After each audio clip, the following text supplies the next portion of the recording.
Hallo und herzlich willkommen zum 4. Spieltag der Soccercoin-Europameisterschaft 2020.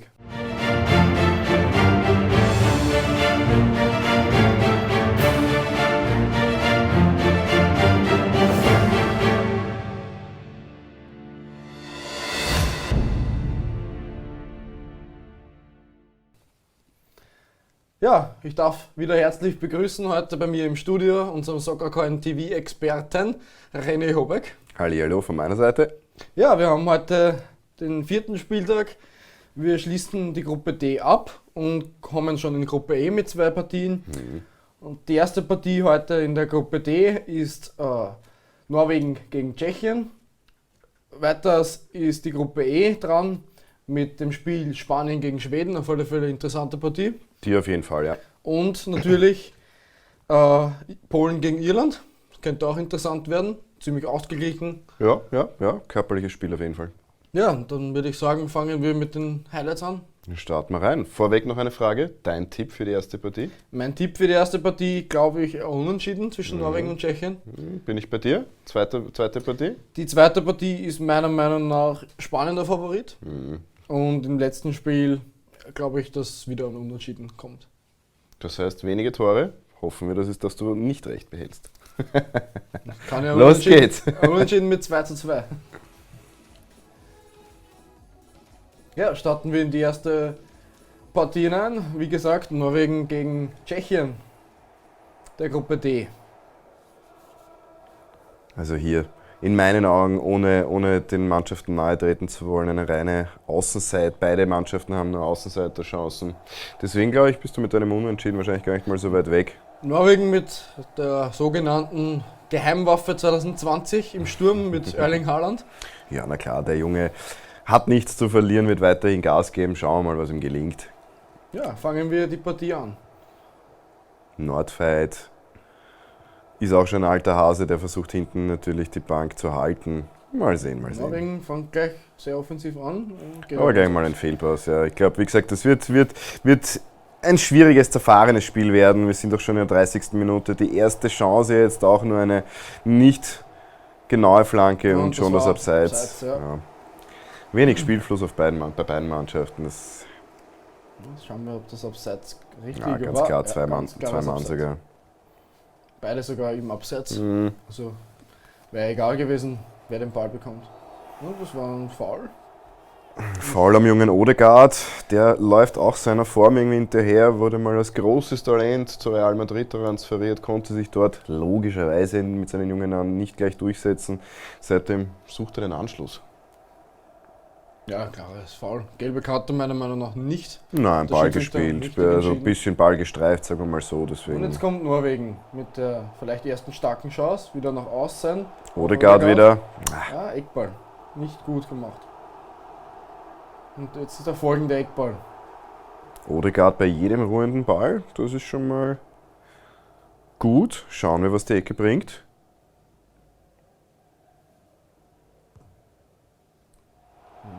Haaland, natürlich, der großen Haaland, der wird gesucht beim Eckball. Bisschen Ja, Probleme beim Klären von den Tschechen hier. Ein Abschluss wäre wünschenswert. Ja, kommt aber nicht zum Abschluss. Jetzt noch die letzte Szene der ersten Spielhälfte und Tschechien. Gleichzeitig die beste Chance in dem Spiel. Ja. Sehr starker Abschluss hier. Auch toll vom Torwart.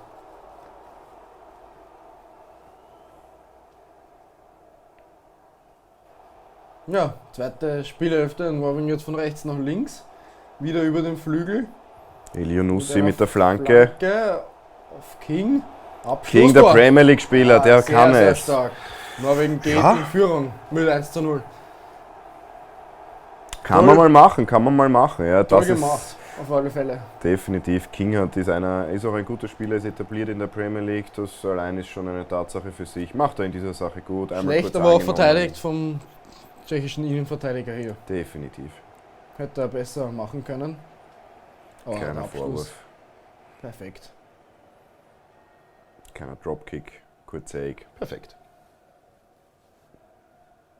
Lässt sich hier feiern. Ja, die freuen sich sicherlich über jedes geschossene Tor. Ja, auf alle Fälle eine schwierige Gruppe. mit England und Kroatien Definitiv, sich wie gesagt. durchzusetzen hier. Eine gelbe Karte. Erling Braut Haaland. Haaland, Okay, sehr interessant. schauen wir uns die Wiederholung an.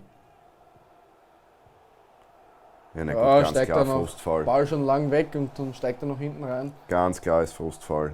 Er lässt sich auf die nächste Rangelei ein. Ja, aber das ist diesmal Diesmal für bekommt er den Freistoß. Jetzt Odegaard mit dem Freistoß. Ruhender Ball. Rundenbälle kann er. Gefühl im Fuß hat er, deswegen wurde er auch damals zu Real Madrid transferiert. Aber er konnte Gute sie nicht Position, durchsetzen. 18 Meter nur, Mhm. sehr nah Direkt. am Tor. Den wird er direkt machen und den macht er! Traumhafter Treffer. Wow, Da sieht man sein sehr Können. schön. Sehr, sehr schöner Freistoß. Absolut. Hier wieder die Bestätigung, warum ihn Real Madrid haben wollte. Das ist richtig. Ja, vielleicht fangt er sich ja doch noch in. Traumhafter Treffer. Links ins rechte Kreuzeck, über die Mauer, schön gezirkelt.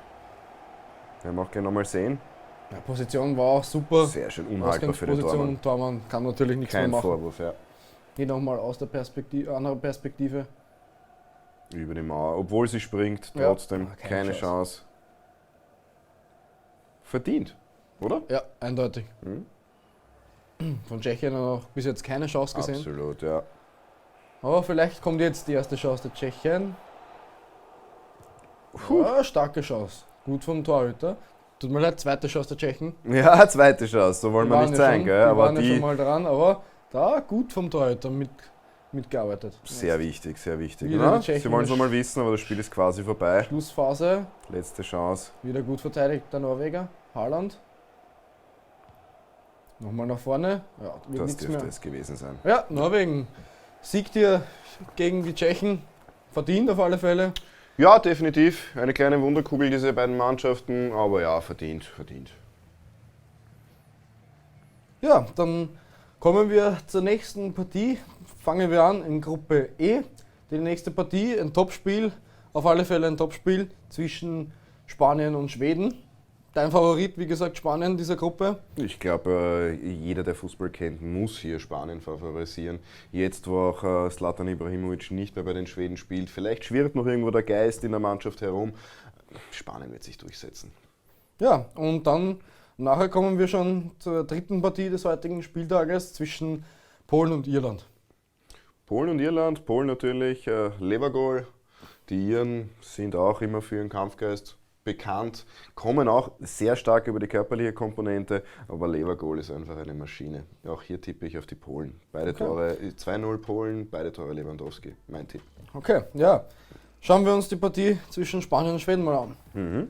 Ja, Spanien Heimspiel gegen die Schweden ist eigentlich ein Favorit, das Spanien eigentlich sein. Ganz So klar. ist es. Mit Heimvorteil. Klar, Topstars, allen voran, Sergio Ramos haben wir gesehen, hat die Corona-Phase genutzt, um sich körperlich nochmal auf ein Top-Niveau zu bringen. Der lässt hinten nichts anbrennen. Ja, bei den Schweden jetzt nicht mehr so allzu viele bekannte Namen. Nein, die mit befinden dabei. sich definitiv im Neuaufbau dieser Mannschaft, eben allen voran mit dem Abgang von Zlatan Ibrahimovic. Ja, schauen wir mal, welche jungen Talente sie hier jetzt wie sich hier ins Rampenlicht spielen können. Die erste Chance haben gleich die Schweden durch eine, Ja. durch eine Ecke. Und gut Gar vom nicht mal Torhüter. schlecht, gar nicht mal schlecht. Bleiben Sehr im gut. Ballbesitz. Ist auch sehr interessant, der junge Torhüter Kepa im Tor, nicht De Gea. Ja, De Gea ist leider Gottes Opfer der schlechten Form von Manchester United geworden und Kepa, ja, auch seine Schnitzer drinnen, aber warum nicht? Ja, Spanien fängt auch gut an mit den Aber ersten keine paar zwingenden Chancen. Keine zwingenden Abseits. Chancen. Müsste abseits gewesen sein. Der junge Morata war das, glaube ich, im Abseits, ja. Na, Asensio ist die Nummer 20. Asensio, Asensio war im Verzeihung, Abseits. gute Sorge. Ja, erste Hälfte vorbei, wenig passiert. Ich hätte mir mehr von Spanien natürlich erwartet. Gut, da gibt es gleich einmal die erste gelbe Karte. Für Spanien, ja. Vielleicht schon ein bisschen der Frust drinnen. Nee, von Parejo. Oh, servus, ja. Ja, und jetzt kommt wieder Schweden nach vorne. Toller Pass auf Lachsan. Das, Das muss das eigentlich 1:0 sein. das Tor nochmal. Ja. Gut vom Torhüter auf alle Fälle aufgepasst. Ein bisschen zu weit vorgelegt vielleicht noch. Aber Hier der Torhüter beantwortet dir Kepa eindeutig deine Mhm. Frage von vorhin. ist richtig. Also auf alle Fälle die richtige Wahl vom spanischen Nationaltrainer. Absolut, ja. Jetzt wieder die Jetzt einmal, Spanier. Isco. Schön gesehen hier, Fabian. Dribbelt schön in den 16er, steht Genau. allein vom Tor. Der muss eigentlich drin sein. Von Paco Alcácer. Ach, Gut vom abgefälscht. Verteidiger. Der wäre drinnen gewesen. Wäre drin Glanzstart vom Verteidiger. Sehr schön verteidigt. Gleich die Ecke darauf mit dem Kopfball wieder Paco Kopfball. Alcácer. Dafür ist Kopfball ist nicht seine Stärke. Ja, etwas zu klein am Fuß, dafür. ja. Ja gut, aber ich bin überrascht. Wir schreiben die 70. Minute und Spanien führt immer noch nicht. Mehr Ballbesitz, mehr Anteile des Spiels, fast sogar teilweise bei den Schweden. Mhm. Ja, Turniere haben immer... Spanier, kriegt er den noch? Ja, den kriegt er noch. Schön. Gemacht. Jetzt muss die Flanke kommen eigentlich. Ja, gut Abpraller. abgewehrt. Parejo wieder, Isco und Zu wenig zwingend. Auch Ja. hier muss man bemängeln, die Spanier versuchen es hauptsächlich über die Flanken. Und Ja. das ist nicht ihr Spiel. ja, und jetzt wieder. Die letzten paar Minuten in dieser Partie, Rodrigo. Rodrigo nochmal rüber, wieder gut verteidigt. Kommt noch ein Angriff, nein, Albiol macht den Fehler. Das Ja, das war's. 0:0. Sehr überraschend für mich. Sehr Top-Spiel, überraschend. für viele starke Chancen haben wir auf alle Fälle gesehen. mich. Ja, schade. 0:0, aber Komplimente an die schwedische Mannschaft. Haben sie gut dagegen gehalten gegen die Spanier. Absolut. Ja, dann kommen wir zum letzten Spiel des vierten Spieltages, das heißt Polen gegen Irland. Ja, dein Tipp war Polen, dass sie 2:0 gewinnen, zweimal Lewandowski, So ist der es. Torschütze. Bleibe ich dabei. Ich bin für ein Unentschieden, weil ich glaube, dass die Iren gut aufgestellt sind dieses Jahr. Mhm. Ja, dann gehen wir in diese Highlights. Was ist dir diese Ansage wert? Spaß beiseite. Lassen uns das Spiel Schauen wir anschauen. uns die Highlights an.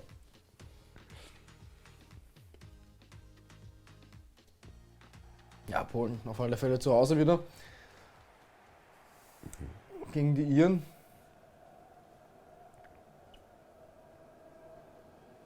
Auch schön auseinanderzuhalten, die Trikots. Hier in weiß gegen grün. Das sollte immer so sein, ja. Hinten sieht man schon die Nummer 9 Lewandowski, er sticht hier einfach hervor. Die irische Mannschaft, ja, haben auch ihre bekannten Gesichter, aber hier macht auch wieder mal die Mannschaft die Stärke aus. Ja, dann starten wir in diese Partie hinein. Auf geht's, Zielinski, Krysiak, Lewandowski ist schon da. Ja, und Lewandowski ich im glaub, die Polen haben die 16er ersten Flanke. Chance. Gut verteidigt von den Irländern. Ich glaube, die Iren werden sich nur aufs Ballwegschießen konzentrieren. Richtig, jetzt Lewandowski. Schön abgelegt auf Zielinski an die Latte. Mal das erste Mal die starke Latte. Chance. Zielinski von Schön SC gesehen von Napoli. Lewandowski. vor Ja, allem. ja, ja. Dreh- und Angelpunkt. Levergoal. Ja, jetzt kommen die Iren mal nach vorne über den Flügel. Auf McGoldrick und da steht 1:0 für Irland. Das ist unglaublich. Aber das ist das klassische irische Spiel. Wenn ich mich zurückerinnere, auch Österreich hat genauso verloren. 90 Minuten lang in eine Richtung gespielt. Irland kommt einmal mit einem hohen Ball vors Tor, setzt sich mit dem starken Körper durch. Man sieht 2 Meter Prügel im Fünferraum. Na klar, nichts mehr zu machen. Ja, Ein Wahnsinn. Schön durchgesetzt hier auf der Seite auf alle Fälle. Tolle Flanke und dann Keine Chance. Szczesny keine Chance im Tor. Der Polen. Schönes Tor, aber wie gesagt, man möchte sich nur diesen Prügel mal anschauen. Nummer 9, der Ian McGoldrick. Dürfte ein Name sein, den man nicht vergessen sollte, diese Europa. Anscheinend. Wir werden ihn im Auge behalten. Er ist ja nicht zu übersehen. Ja, und so führt Irland gegen Polen überraschend mit 1:0. Ja, und die Iren machen weiter und das Da gibt es einen Dürfte Elfmeter Elfmeter. an Goldrick. dürfte Elfmeter sein. Foul an Goldrick. Keine Karte. Und das in der 79., in der 80. Minute. War Mein als Tipp Foul. wird eng. War ein klares Foul. Und McGoldrick natürlich Macht das ein Mit zweites? dem und Stark. wow. Trocken Sehr unter die Latte schön. gehämmert. sehr schöner Elfmeter, auf alle Fälle. Motiviert durch das erste Tor hat er hier das Selbstbewusstsein bei dem Elfer, diesen klassisch unter die Latte zu knallen. Ja, hier nochmal andere Kameraperspektive. Schön, und, sehr schön. Und unhaltbar für den Torhüter auf alle Fälle. Ja, der ist wirklich ein sehr interessanter Spieler für diese Europameisterschaft. Ja, voller Selbstbewusstsein vor allem. Wichtig für die Iren, dass sie so einen Mann vorne drinnen haben. Ja, und somit führt Irland mit 2:0 gegen Polen. Und es kommen die Iren nochmal vors Tor. Wieder auf McGoldrick Da gesucht, ist er. aber er bekommt den nicht richtig aufs Tor. Und das dürfte es gewesen sein. Wahnsinn. Ja. Irland schlagt, Gratulation. Die Polen- Sicherlich die erste Überraschung dieses Turniers. Irland schlagt die Polen mit 2:0. Wir hören im Stadion viele Buhrufe, na klar, die Polen sind ja enttäuscht, ich auch. Ja, aber die Iren haben das sehr gut gespielt auf alle Fälle. Definitiv, Kompliment. Sie haben in der ersten Halbzeit nichts zustande kommen lassen. Die Polen haben sich schwer getan. Klar, Lewandowski hatte aber keine zwingende Torchance. In der zweiten Halbzeit zweimal vors Tor gekommen, zweimal Tor. Gut gemacht. Ja. Ja, abschließend schauen wir uns nochmal die Gruppen an dieses 4. Spieltages. In Gruppe D war jetzt dran Norwegen gegen Tschechien, die haben unentschieden gespielt und haben beide einen Punkt mitgenommen. Ja, in Gruppe E, die 2 Spiele, Spanien gegen Schweden, trennen sich mit 0:0, jeweils einen Punkt. Und der Außenseiter Irland mit einer Überraschung mit den ersten 3 Punkten dieser Gruppe. Und die führen jetzt diese Gruppe E an mit 3 Punkten. Wahnsinn, ja. Ja, dann schauen wir noch auf den morgigen Spieltag. Der morgige Spieltag ist die Gruppe F, die letzte Gruppe dieser Europameisterschaft und womöglich auch die stärkste und interessanteste Gruppe dieses Turniers mit Portugal, Frankreich, Deutschland und Rumänien. 3 Titelanwärter in einer Gruppe. Ja. Ja, das heißt, das Favoritensterben wird hier womöglich schon beginnen, außer natürlich wieder der Lucky Loser. Der Lucky Loser, richtig. Ja, dann bedanke ich mich wieder herzlich bei dir, dass du heute wieder bei uns zu Gast warst. Wie immer sehr gerne, danke. Und ich verabschiede mich von euch für heute. Bis morgen.